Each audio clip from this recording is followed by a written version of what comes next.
କେଉଁ ମାସରେ ଗୃହ ନିର୍ମାଣ କଲେ କ'ଣ ହୁଏ?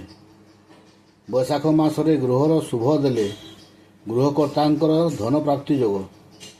ଜ୍ୟେଷ୍ଠ ମାସରେ ଗୃହର ଶୁଭ ଦେଲେ ଗୃହକର୍ତ୍ତାଙ୍କର ମୃତ୍ୟୁ ଯୋଗ। ଆଷାଢ଼ ମାସରେ ଗୃହର ଶୁଭ ଦେଲେ ଧନ ପଶୁ ପ୍ରାପ୍ତି ଯୋଗ।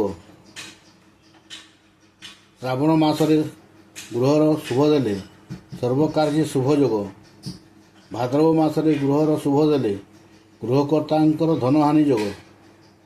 ଆଶ୍ୱିନ ମାସରେ ଗୃହର ଶୁଭ ଦେଲେ ଗୃହକର୍ତ୍ତାଙ୍କର ସ୍ତ୍ରୀ ନଷ୍ଟ ଯୋଗ।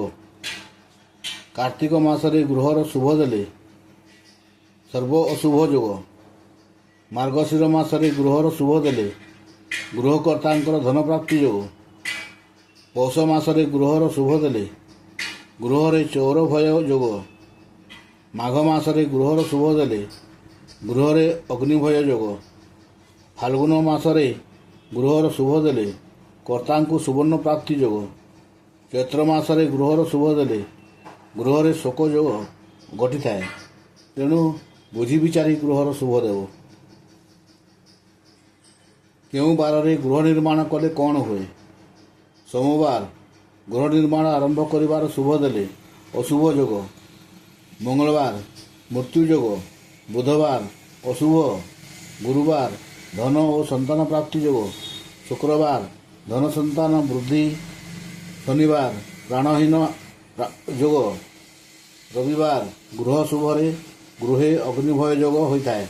ତେଣୁ ବୁଝି ବିଚାରି ଗୃହର ଶୁଭ ଦେବ। କେଉଁ ତିଥିରେ ଗୃହ ନିର୍ମାଣ କଲେ କ'ଣ ହୁଏ? ଦ୍ୱିତୀୟା, ତୃତୀୟା, ସପ୍ତମୀ ଓ ଅଷ୍ଟମୀ ଏହି ତିଥିଗୁଡ଼ିକ ଗୃହ ଶୁଭ ଦେବା ନିମନ୍ତେ ଉତ୍କୃଷ୍ଟ ଯୋଗ ବୋଲି ବିବେଚନା କରାଯାଇଛି। ଚତୁର୍ଥୀ, ନବମୀ, ଚତୁର୍ଦ୍ଦଶୀ ତିଥି ଶାସ୍ତ୍ରାଘାତ ଯୋଗ। ପଞ୍ଚମୀରେ ମନ ଚଞ୍ଚଳ। ଷଷ୍ଠୀରେ ଧନହାନି ଯୋଗ। ଦଶମୀରେ ଚୌର ଭୟ ଯୋଗ। ଏକାଦଶୀରେ ରାଗ ଭୟ ଯୋଗ। ପୂର୍ଣ୍ଣମୀରେ ପତ୍ନୀଙ୍କର ମୃତ୍ୟୁ ଯୋଗ। ଅମାବାସ୍ୟାରେ ଗୃହ ଶୁଭ ଦେଲେ କର୍ତ୍ତାଙ୍କର ମୃତ୍ୟୁ ଯୋଗ ହୋଇଥାଏ। ତେଣୁ ଶୁଭାଶୁଭ ତିଥି ଦେଖି ବୁଝି ବିଚାରିକିରି ଗୃହର ଶୁଭ ଦେବେ। କେଉଁ ନକ୍ଷତ୍ରରେ ଗୃହାରମ୍ଭ କଲେ କ'ଣ ହୁଏ? ଅଶ୍ୱିନୀ, ଆରଦ୍ରା, ପୁଷ୍ୟା, ଚିତ୍ରା, ସ୍ୱାତି, ଅନୁରାଧା, ମୂଳା, ଧନିଷ୍ଠା ଓ ଶତଭିଷା ନକ୍ଷତ୍ରରେ ଗୃହାରମ୍ଭ କଲେ ଉତ୍କୃଷ୍ଟ ଯୋଗ। ଅନ୍ୟ ନକ୍ଷତ୍ରରେ ଗୃହାରମ୍ଭ କଲେ ଅଶୁଭ ଯୋଗ ବୋଲି ବିବେଚନା କରାଯାଏ। କେଉଁ ଦିଗକୁ ମୁହଁ କରି ରୋଷେଇ କଲେ କ'ଣ ହୁଏ?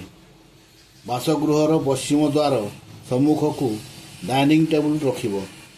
ଗ୍ରାଇଣ୍ଡର, କୁକିଂ ରେଞ୍ଜ, ଅନ୍ୟାନ୍ୟ ରୋଷେଇ ଉପକରଣକୁ ଆଗ୍ନେୟ କୋଣକୁ ସଜାଇ ରଖିବେ। ଖାଇବା ବାସନ କୁସନ ଯଥା ଥାଳି, ଗିନା, ଗ୍ଲାସ, ଢାଳ, ମଗ, ହଣ୍ଡା, କଡ଼େଇ ଇତ୍ୟାଦି ପୂର୍ବ ଦିଗରେ ସଜାଇ ରଖିବେ। ରୋଷେଇ ଘର ପାଣି ଟ୍ୟାପ୍, ବେସିନ୍, ଫିଲ୍ଟର, ପାଣି ପାତ୍ର ବାୟୁବ୍ୟ କୋଣରେ ରଖିବେ। ରୋଷେଇ ଘରେ ଆଲମିରା ନୈಋତ କୋଣକୁ ମୁଖ କରି ରଖିବ। ଉତ୍ତର ଦିଗକୁ ମୁଖ କରି ରୋଷେଇ କଲେ ପରିବାରର ସଦସ୍ୟାଙ୍କର ଅମଙ୍ଗଳ ହୁଏ। ଦକ୍ଷିଣ ଦିଗକୁ ମୁହଁ କରି ରୋଷେଇ କଲେ ଆର୍ଥିକ ଅନାଟନରେ ପରିବାରର ସଦସ୍ୟମାନେ ଦହଗଞ୍ଜ ହୁଅନ୍ତି। ରୋଷେଇ ଶାଳାର ଆଗ୍ନେୟ କୋଣକୁ ମୁଖ କରି ରୋଷେଇ କଲେ ପରିବାର ପାଇଁ ଯଥେଷ୍ଟ ଉନ୍ନତିର କାରଣ ହୋଇଥାଏ।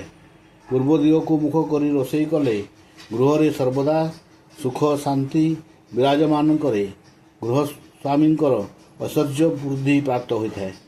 ରୋଷେଇ ଘରେ ବା ଅନ୍ୟ ଘରେ ଫ୍ରିଜକୁ କେବେ ବି ଦକ୍ଷିଣ ଦିଗରେ ରଖିବେ ନାହିଁ। ଏହାଦ୍ୱାରା ଗୃହ ଉପରେ ଅଶୁଭ ପ୍ରଭାବ ପଡ଼ିଥାଏ। ଏଣୁ ଫ୍ରିଜକୁ ଗୃହର ପଶ୍ଚିମ ଦିଗରେ ସଜାଇ ରଖିଲେ ବାସ୍ତୁ ନିମନ୍ତେ ମଙ୍ଗଳକର ହୋଇଥାଏ।